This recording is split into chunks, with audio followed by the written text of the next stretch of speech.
Bien, bonjour à tous. On va éviter de prendre du retard dès le début du séminaire. Donc nous allons commencer.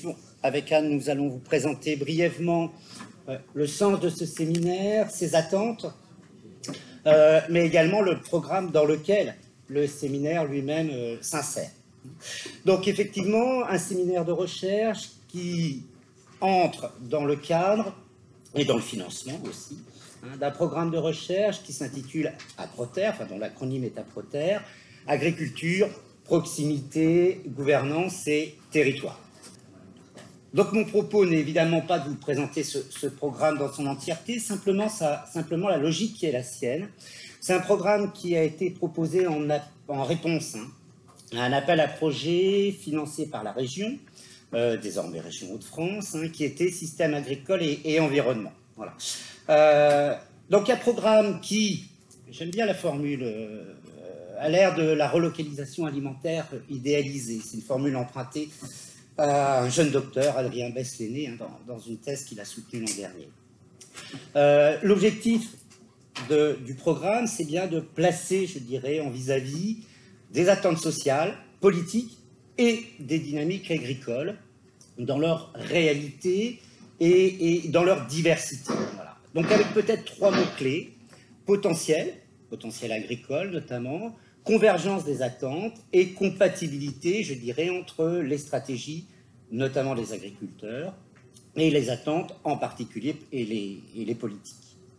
Alors, un programme, Anne nous en reparlera, multidisciplinaire, construit en partenariat avec d'une part la métropole européenne de Lille, d'autre part la commune, enfin, désormais Douaisis Agglomération, et l'association Terres en Ville, aujourd'hui bien représentée. Alors un programme qui a pour aussi, je dirais, spécificité ou singularité, c'est la volonté de ne pas se centrer sur les seules solutions innovantes ou alternatives, de ne pas se centrer sur les seuls espaces intra-urbains ou périurbains de première couronne, mais bien de considérer que l'entrée doit être nourricière. Et donc c'est un programme qui s'attache à l'analyse des espaces productifs, donc à des espaces périurbains considérés néanmoins au sens large. Un programme enfin, et ce sera le quatrième point que j'aborderai, le dernier, qui a pour volonté de s'affranchir très largement et le plus possible en tout cas de clivage, d'opposition entre d'une part ce que l'on pourrait appeler des filières alternatives et d'autre part un modèle dominant ou ce que d'aucuns vont appeler les filières conventionnelles. Donc l'idée est bien de questionner de façon conjointe tous les types d'agriculture, sans préjugés évidemment initiaux à ce sujet et à propos de ces types-là d'agriculture. 4 axes dans ce programme.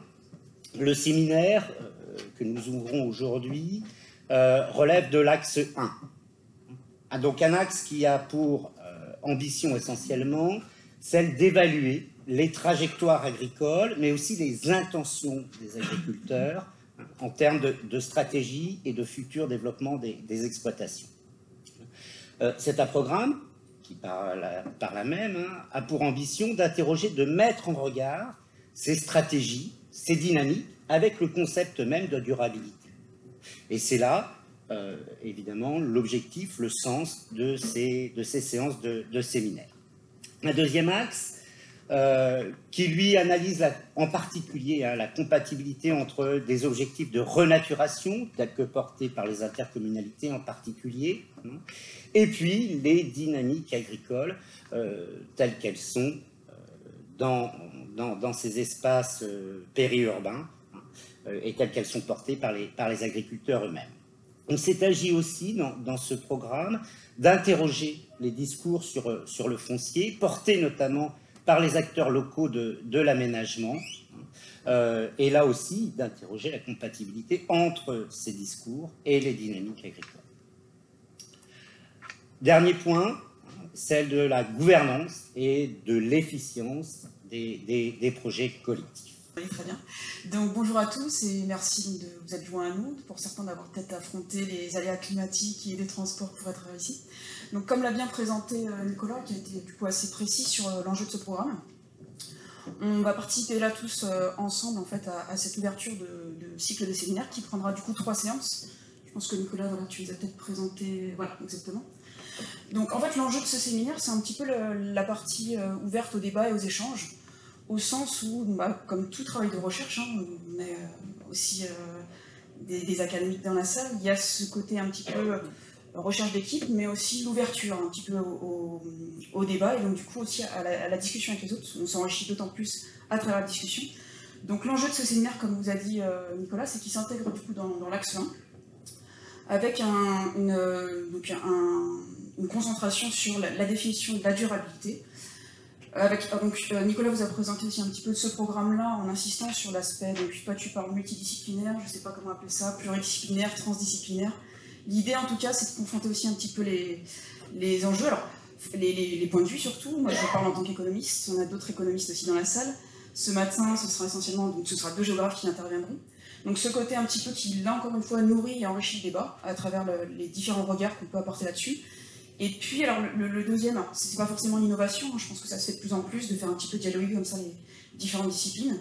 Et nous, l'intérêt aussi de ce séminaire, c'était d'ouvrir plus largement, donc pas simplement se concentrer sur du séminaire ouvert uniquement au monde académique, mais aussi donc, de parier un petit peu sur cette pluralité en fait, des intervenants. Donc, avec ce matin une session avec deux chercheurs, professeurs, qui interviennent pour nous livrer un petit peu le fruit d'une carrière de recherche, hein, avec, on l'espère, aussi un regard assez large, si elle intéresse. Et on les remercie d'ailleurs de se livrer à ce jeu qui n'est pas forcément évident. Notamment, c'est la séance d'introduction, donc l'enjeu est grand. Savoir définir en fait cette notion de durabilité, avec l'idée derrière que se lancer dans un cycle de séminaire, notamment les séances 2 et 3 qui seront consacrées la séance 2 davantage sur les aspects productifs de l'agriculture, donc le secteur agricole, puis la séance 3 tournée davantage sur les aspects consommation et consommation. Parler de durabilité sur ces 2 séances sans avoir pris le temps en amont de savoir, en tout cas d'avoir ensemble s'être arrêté sur une sorte de définition commune, en mesurer les contours de la notion, et puis cette question un petit peu qui peine en fait à s'installer, hein, c'est-à-dire que une fois qu'on a défini quelque chose, quelle est l'opérationnalité en fait de cette définition? Qu'est-ce qu'on en fait? Comment derrière on arrive à faire un petit peu perler ce qu'on a pu définir plus haut sur le territoire? Et donc pourquoi je vous fais toute cette petite parenthèse? C'est pour vous dire justement l'intérêt aussi de confronter les regards des différents acteurs, intervenir à la fois le monde académique, mais aussi donc, les associations, les collectivités territoriales. C'est aussi cette question de voir si le dialogue se fait pas uniquement en horizontal entre nous, entre chercheurs, mais aussi quelque part, alors, sans y voir qu'il y a quelqu'un plus au-dessus ou plus en dessous, mais cette question de verticalité aussi, de savoir si vraiment il y a de l'opérationnalité dans la durabilité. Donc voilà globalement pour la présentation de ce séminaire. Je vous remercie encore une fois d'être venu à cette première séance. J'espère aussi que ce sera l'occasion en fait, de voir cette séminaire comme un cycle et donc de vous accueillir également aux 2 séances qui suivront. Puis je laisse du coup la parole à Nicolas peut-être pour présenter nos 2 invités de ce matin. Globalement, hein, la séance, elle est composée donc, de cette matinée avec justement la présentation du professeur Mme Verret et puis du directeur de recherche M. Soulard, qui nous fait aussi la joie de se joindre à nous malgré les difficultés d'organisation par visio. Et puis cet après-midi consacré aussi à du dialogue du coup, avec un chargé de mission du CERN, M. Gox, et un représentant de la communauté de Dunkerque.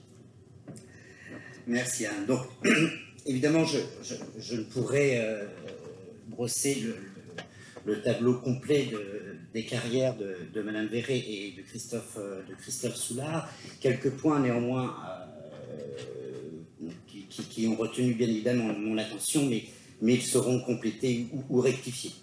Donc Yvette Verret est professeure émérite à l'université Paris-Ouest Nanterre, avec un parcours scientifique à l'image, je dirais, mais qui a aussi la richesse du parcours de la géographie au cours de ces dernières années, puisque Madame Verret, initialement, a une formation de géomorphologue et travaillait en paléo-environnement, à propos, nous en parlions tout à l'heure, du Massif central. Puis un parcours qui, depuis la géomorphologie, l'a conduit, je dirais, ou l'a amené à contribuer très largement à recentrer le discours géographique, en basculant de la géomorphologie, très physique, exclusivement physique, à une géographie de l'environnement, au centre duquel donc, elle a replacé l'homme, la société. Donc elle s'est très vite, je dirais, compté des années 80, positionnée à l'articulation nature-société pour une géographie, je le dirais ainsi, mais corrigez-moi si vous l'estimez nécessaire, mais pour une géographie utile, pour une géographie utile pour la société. Voilà. Alors, de là, je dirais, le pas a été assez simple à franchir vers la question des risques. Et depuis les risques, évidemment, Madame Verret a été aussi amenée à interroger la question des inégalités, en particulier face aux risques, mais face également aux enjeux environnementaux. Environnement, risque, bien évidemment, là aussi, une réflexion qui a su se saisir du concept ou de l'idée, ou comme dirait Nicole Mathieu, de l'utopie du développement durable. Avec un dernier ouvrage que je citerai, mais je crois que vous l'avez apporté, hein, l'Atlas du développement durable, édité en 2019 chez Autrement, et co-dirigé avec Paul Arndt. Alors, Christophe Soulard n'a pu nous rejoindre en raison d'un TGV de retour défaillant qui ne le reconduisait pas donc jusque dans le midi. Il est néanmoins avec nous en visioconférence et présentera donc comme prévu ses travaux et sa réflexion, hein, sa grille de lecture de la durabilité. Donc Christophe Soulard est géographe à l'INRAE, Montpellier, UMR Innovation. Il anime le collectif Agricité, hein, innovation territoriale dans les relations ville-agriculture, et il a coordonné ou a été coordinateur également du projet Foodscape. Donc en cela, et je pourrais ainsi sans doute résumer ses travaux, il interroge les systèmes agroalimentaires urbains, avec des dernières publications qui questionnent la durabilité des agricultures urbaines, les liens évidemment de ces dynamiques agricoles ou agri-urbaines avec l'alimentation. Il interroge de même les politiques alimentaires des villes et pose la question de la justice alimentaire dans les contextes français, mais aussi dans les contextes nord-américains. Alors, avec une HDR, une habilitation dont la thématique et le thème peut retenir toute notre attention, hein, puisqu'elle s'intitule « Construire une géographie agricole des villes ».